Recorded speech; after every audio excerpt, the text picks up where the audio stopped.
ओम शांति।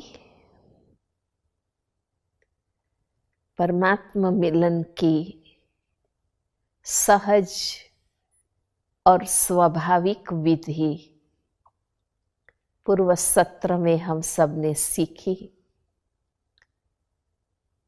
अब आवश्यकता है कि नित्य हम उसका अभ्यास करते रहें। जैसे खुराक खाने के बाद हजम करने से खून और शक्ति बनती है, ऐसे सत्य ज्ञान को प्राप्त करने के बाद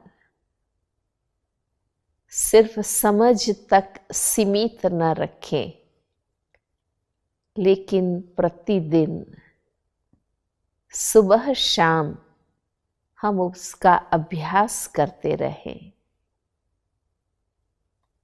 योग अभ्यास के लिए अर्ली मॉर्निंग ब्रह्म मुहूर्त का समय और संध्या का समय उत्तम समय है। हम अपनी दिनचर्या बना लें और सुबह शाम विशेष समय निकालकर अभ्यास करें।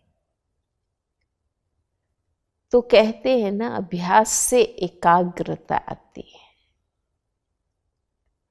जैसे जैसे अभ्यास करते जाएंगे अनुभव होते जाएंगे, क्योंकि इस सहज राजयोग का ध्येय सिर्फ शारीरिक स्वस्थता मात्र नहीं है, आध्यात्मिक स्वस्थता, मन बुद्धि संस्कार की शुद्धि प्राप्त करना है। हठ दमन से हम कहीं भी वृत्तियों को एकाग्र कर सकते हैं, परंतु अगर वृत्तियों का चित्त स्मृति का शुद्धिकरण नहीं होगा तो वापस हमारी प्रवृत्ति कर्म श्रेष्ठ नहीं बनेगा। हमारा लक्ष्य केवल वृत्ति की एकाग्रता नहीं, लेकिन चित्त वृत्ति का शुद्धिकरण और दिव्यकरण है। राजयोग एक ऐसा अभ्यास है जो हमें डायरेक्ट उस परम शक्ति परमात्मा से जोड़ता है। जब हम अपनी चेतना चारों ओर से न्यारी कर एक परमात्मा के प्रति प्यार से एकाग्र करते हैं, तो हमें सुखद अनुभूतियां होती हैं। जैसे सूर्य की किरणों को वो बहिर्गोल दक्काच से केंद्रित करते हैं और पेपर पर डालते हैं, तो वो कागज भी अग्नि शक्ति उत्पन्न होती है, जलने लगता है। परमात्मा ज्ञान सूर्य है, सर्वशक्तिमान है, सुखदाता शांति दाता है, सदा पावन है, आनंद के प्रदाता है। जब हम मन के विचारों भावनाओं संवेदनाओं को सत्य ज्ञान से परमात्मा प्रति एकाग्र करते हैं, उनके स्नेह में मगन होते हैं, तो आध्यात्मिक शक्तियों का विकास होता है। आज प्रैक्टिकल जीवन में यही आध्यात्मिक शक्तियों की आवश्यकता है। राजयोग से कोई क्षणिक रिद्धि सिद्धि प्राप्त करने की बात नहीं है, इसमें कोई चमत्कार की बात नहीं है। ये एक विज्ञान है, सत्य है। आत्मिक शक्तियों के विकास की आवश्यकता है। आज हमारा जीवन अगर हम देखें तो हमारे जीवन का स्वरूप क्या बन गया है? जो करना चाहिए वो हम नहीं कर पाते, जो नहीं करना चाहिए वो बार बार करते रहते हैं। हम हर एक समझते हैं गुस्सा नहीं करना चाहिए, फिर हम कहते हैं क्या करें, स्वभाव ऐसा है, गुस्सा आ जाता है। हमें जो नहीं सोचना चाहिए वो बार बार सोचते रहते हैं। हम निर्णय करते हैं कि अब ये बात को फुल स्टॉप लगाना है, फिर उसी विचार में चले जाते हैं। जो नहीं बोलना चाहिए वो बोल देते हैं, फिर हम कहते हैं क्या करें, मुख से निकल गया। सॉरी भी करते रहते हैं। हमारा अपने आप पर कंट्रोल नहीं है, क्योंकि आत्मा में शक्ति नहीं, ये रूहानी शक्ति नहीं। राजयोग के अभ्यास से, उस सर्वशक्तिमान से जुड़ने के कारण हमारे अंदर ये आंतरिक शक्तियां आती हैं। हम जब चाहें अपने आप को विस्तार में ले जा सकते हैं, जब चाहे सार में स्थित हो सकते हैं। ये पावर टू विड्रॉ कहा जाता है। जब चाहे कर्म में इन्वॉल्व हो जाए, कार्य पूरा हुआ डिटैच हो जाए। आज जीवन में ये बैलेंस नहीं है। बात पूरी हो गई, दिन बदल गया, फिर भी वही बात सोचते रहते हैं। कल कोई कारण से लड़े थे, नाराज हुए थे, आज भी नाराजगी है, क्योंकि हम वहां से अपने आप को न्यारा नहीं कर पाते। राजयोग का प्रथम अभ्यास इतना शक्तिशाली है, खुद को शरीर से अलग आत्मा समझना, स्वयं के सत्य स्वरूप की वास्तविकताओं को महसूस करना, रिवाइज करना। इस अभ्यास से हमारे में न्यारा होने की, साक्षी होने की क्षमता आती है। ये बहुत आवश्यक है कि हमारे सामने जो बात आती है, परिस्थिति आती है, हम साक्षी बन के ऑब्जर्व करें, अंडरस्टैंड करें और शांति से डिसीजन ले और आगे बढ़े।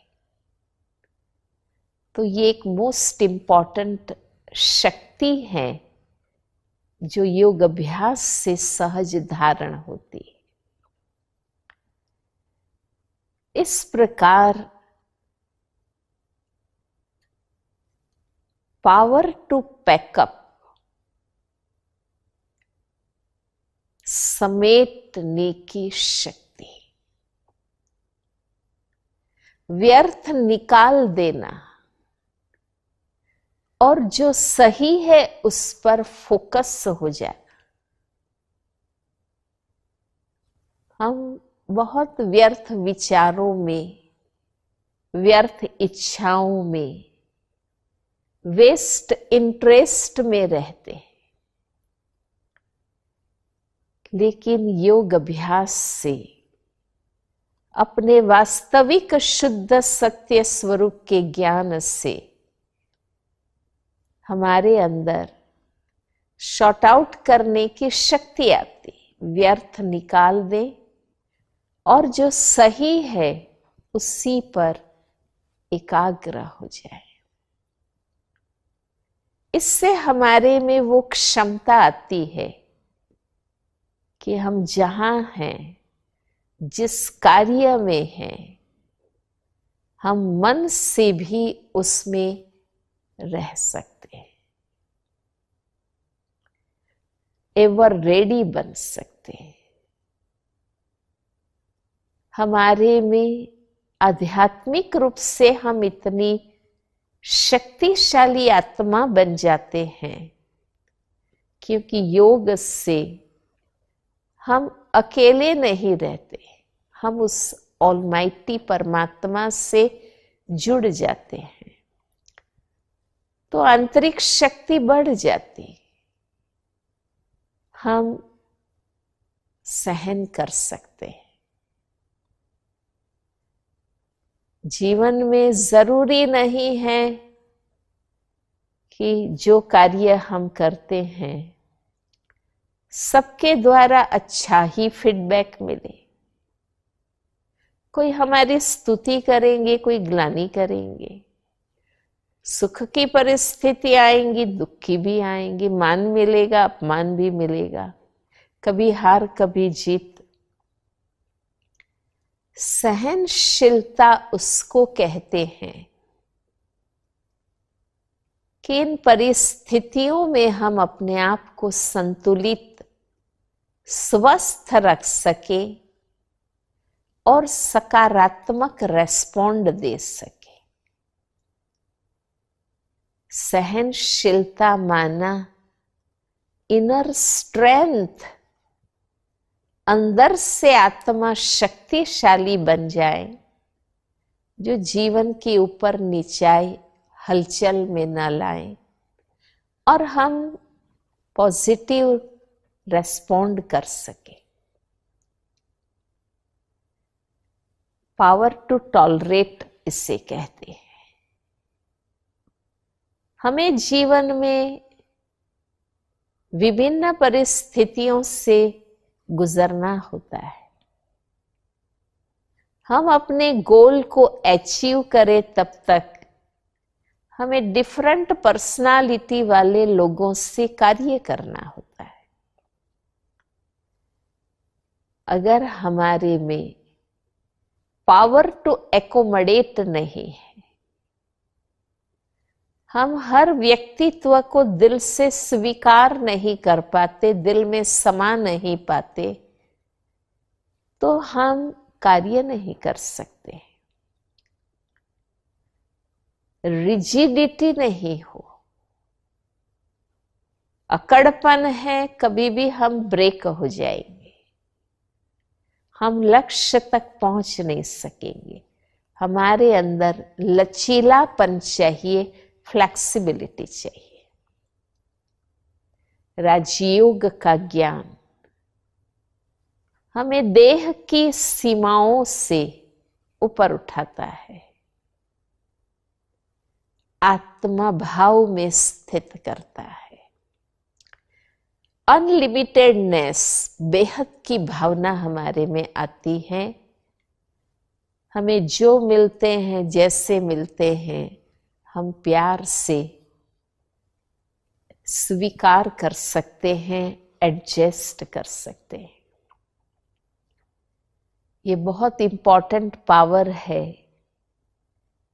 जिसकी धारणा से ही हम परिवार में, समाज में, संगठन में सफल हो सकते हैं। टीम स्पिरिट हमारे में आ सकता है।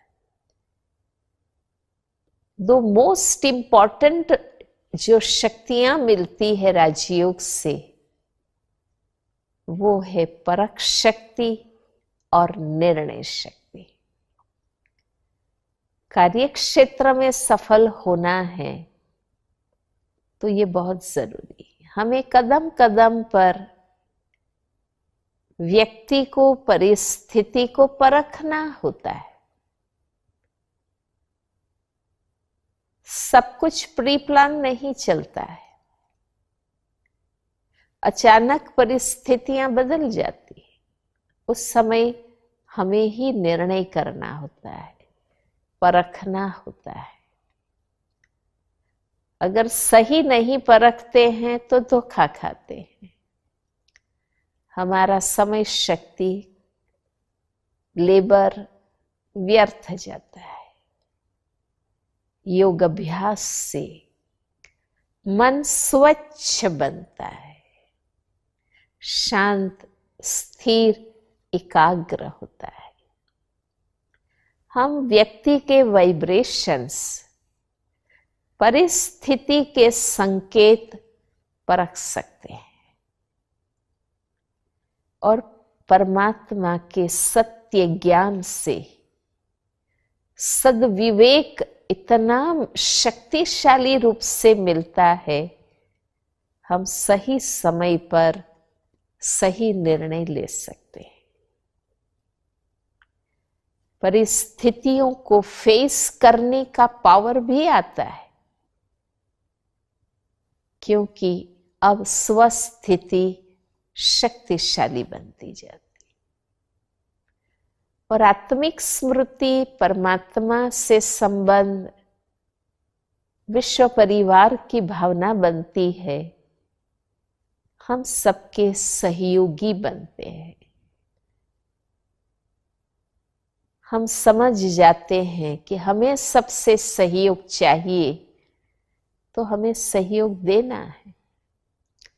रिस्पेक्ट देंगे तो रिस्पेक्ट मिलेगा, प्यार देंगे तो प्यार मिलेगा।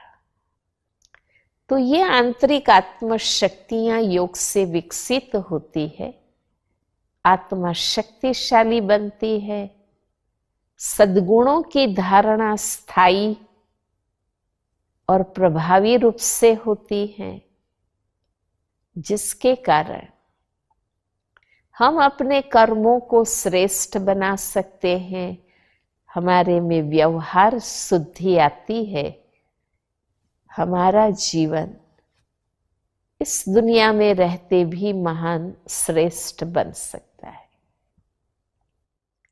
तो चलिए कुछ क्षण बहुत प्यार से उस पिता को हम याद करते हैं। कुछ क्षणों के लिए हम परमात्मा स्मृति में बैठेंगे। मैं आत्मा परम पिता परमात्मा के सानिध्य में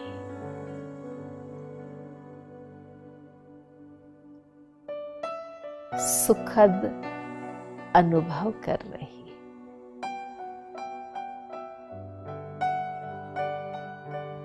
अग्नि के समीप जाने से गर्मी का अनुभव होता है। शीतल जल के फव्वारे के समीप जाने से शीतलता का अनुभव होता है। मुझ आत्मा के परम पिता परमात्मा भी सुख, आनंद, प्रेम के सागर है, दाता है। अविनाशी फव्वारे के समान है।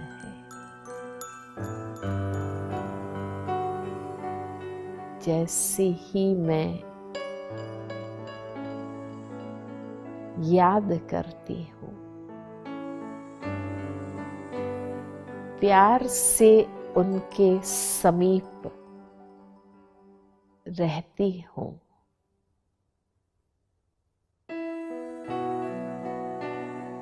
वो गुण और शक्तियों का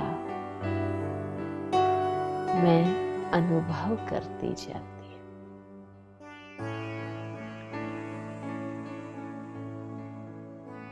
उनकी याद और साथ से मैं आत्मा शक्तिशाली बनती जाती।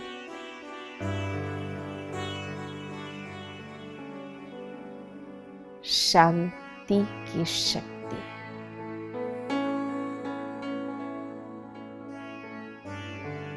पवित्रता की शक्ति,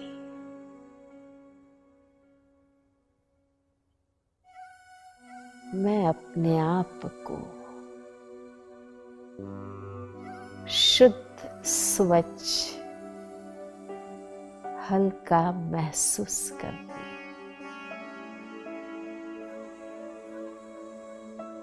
अब मेरा मन, बुद्धि, संस्कारों पर कंट्रोल है।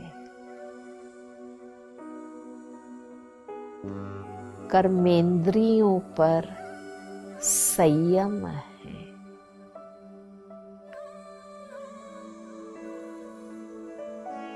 अब परिस्थितियां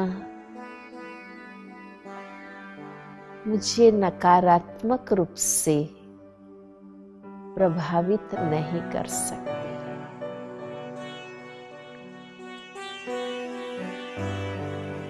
वो सर्वशक्तिमान पिता है, तो मैं आत्मा शिव शक्ति,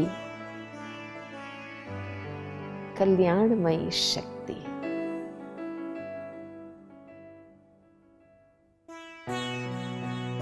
उनकी याद की छत्र छाया में मैं सुरक्षित।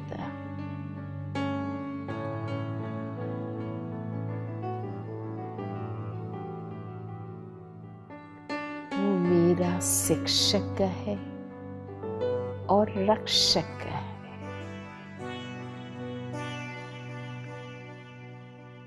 मैं निर्भय, निश्चिंत बनती जा रही।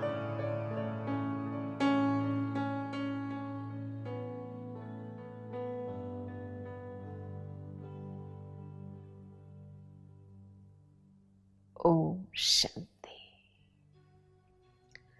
तो आज के सत्र के अंत में मैं यही कहना चाहूंगी